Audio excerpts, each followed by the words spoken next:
नमस्कार, आप देख रहे हैं भारत 24x7 पर दिन भर की 25 बड़ी खबरें। वैश्विक समुद्री भारत शिखर सम्मेलन का पीएम करेंगे उद्घाटन। 10 लाख करोड़ रुपए के निवेश होने की उम्मीद। सोनोवाल ने कहा कि वैश्विक समुद्री भारत शिखर सम्मेलन 2023 का यह तीसरा संस्करण है। इससे पहले यह 2016 और 2021 में भी आयोजित किया गया था। मेरठ में पटाखा फैक्ट्री में बड़ा धमाका, 4 की मौत, कई घायल, 3 मकान धराशायी, राहत बचाव कार्य जारी। मेरठ में मंगलवार सुबह एक मकान में चल रही फैक्ट्री में जबरदस्त विस्फोट हो गया। धमाके से पूरा इलाका दहल गया। हादसे में 4 लोगों की मौत बताई जा रही है, जबकि 2 बच्चे सहित 10 से ज्यादा लोग घायल हो गए हैं। क्या भारत में समलैंगिक विवाह को मिलेगी मंजूरी? सुप्रीम कोर्ट आज सुनाएगा अहम फैसला। केंद्र सरकार ने याचिका का पुरजोर विरोध करते हुए कहा था कि याचिकाकर्ताओं की दलील को अनुमति देने से व्यक्तिगत कानूनों के क्षेत्र में तबाही मच जाएगी। अमेरिकी राष्ट्रपति बाइडेन कल करेंगे इजराइल का दौरा। विदेश मंत्री एंटनी ब्लिंकन ने दी जानकारी। अमेरिकी विदेश मंत्री एंटनी ब्लिंकन ने कहा कि राष्ट्रपति बाइडेन तेल अवीव आकार इजराइल के साथ अमेरिका की एकजुटता की पुष्टि करेंगे। उत्तर भारत में मौसम ने बदली करवट, पहाड़ों पर बर्फबारी, मैदानों में बारिश, उत्तराखंड में अलर्ट। जम्मू कश्मीर और लद्दाख में 2 दिन से लगातार रुक रुक कर बारिश हो रही है और बारिश के कारण सर्दी 15 दिन पहले ही आ गई है। हरियाणा, पंजाब, चंडीगढ़, उत्तर प्रदेश, राजस्थान, केरल और तमिलनाडु में कई जगहों पर भारी बारिश तो कुछ जगहों पर हल्की बूंदाबांदी हुई। रैपिड फेयर का आज होगा घोषित किराया।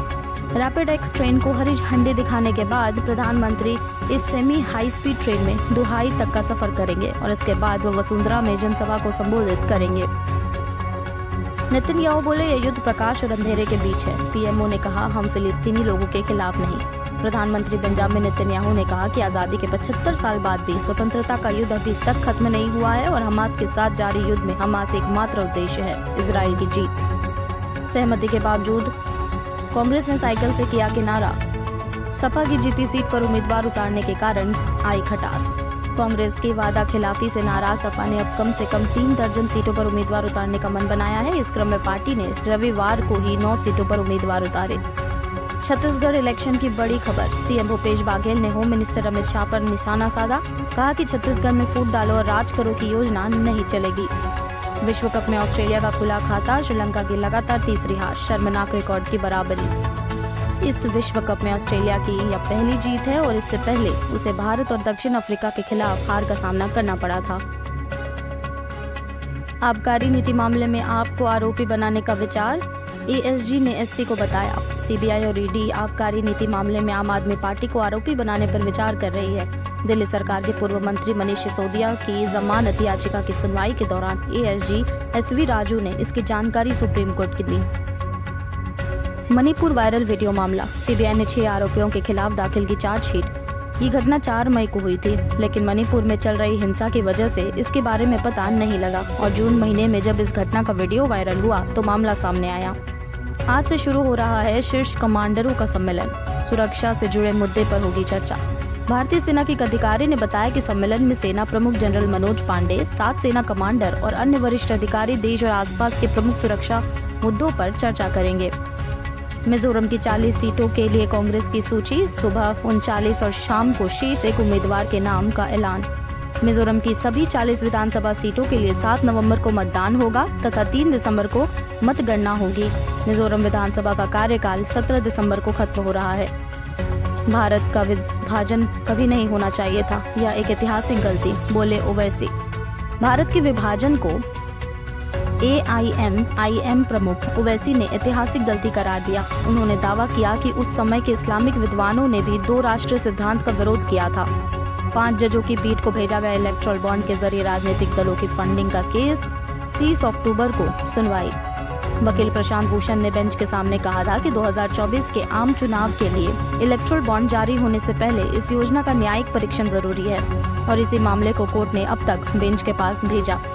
स्क्वैश को ओलंपिक में मिली जगह। सौरभ घोषाल भविष्य पर फिर से करेंगे विचार। विश्व रैंकिंग में 18वें स्थान पर सौरभ घोषाल ने एशियाई खेलों के 6 सत्र में देश का प्रतिनिधित्व किया है और पिछले साल राष्ट्रमंडल खेलों में एकल स्पर्धा में पदक जीतने वाले पहले भारतीय खिलाड़ी बने। 128 साल बाद ओलंपिक में क्रिकेट की वापसी। T20 प्रारूप में खेले जाएंगे मुकाबले। अंतर्राष्ट्रीय ओलंपिक समिति ने क्रिकेट को ओलंपिक में शामिल करने का फैसला ले लिया है। मुंबई में IOC के 141वें सत्र की बैठक में यह फैसला लिया गया।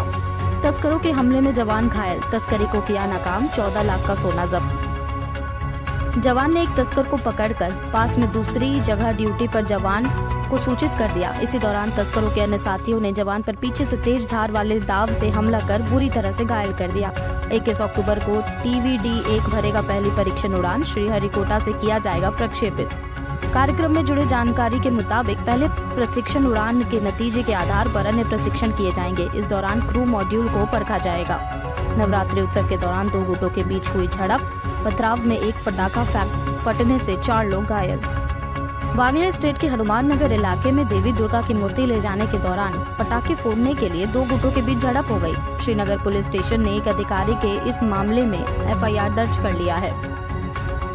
जस्टिस सिद्धार्थ नंदुल बने मणिपुर हाईकोर्ट के मुख्य न्यायाधीश। सरकार ने जारी की नियुक्ति अधिसूचना। उनकी अध्यक्षता वाली पीठ ने पिछले सप्ताह बटला हाउस मुठभेड़ मामले में आरिज खान की मौत की सजा को उम्र कैद में बदलने का ऐतिहासिक फैसला सुनाया था। लगातार तीसरी बार बेल्ट एंड रोड फोरम्स का बहिष्कार। भारत की 2 टूक संप्रभुता पर चीन से समझौता नहीं। भारत तीसरी बार चीन के बेल्ट एंड रोड फोरम में शामिल नहीं होगा। भारत की तरफ से शिखर सम्मेलन का बहिष्कार विवादास्पद। CPEC में संप्रभुता के मुद्दे से जुड़ा है। भारत ने साफ किया है कि संप्रभुता के मुद्दे पर कोई समझौता नहीं किया जाएगा। बेल्जियम की राजधानी ब्रसेल्स में फायरिंग, 2 की मौत, पुलिस को आतंकी हमले की आशंका। यूरोपीय देश बेल्जियम में संदिग्ध आतंकी हमला हो गया। आतंकियों ने मध्य ब्रसेल में गोलीबारी की, जिसमें 2 लोगों की मौत हो गई। बेल्जियम के प्रधानमंत्री ने घटना पर दुख जताया।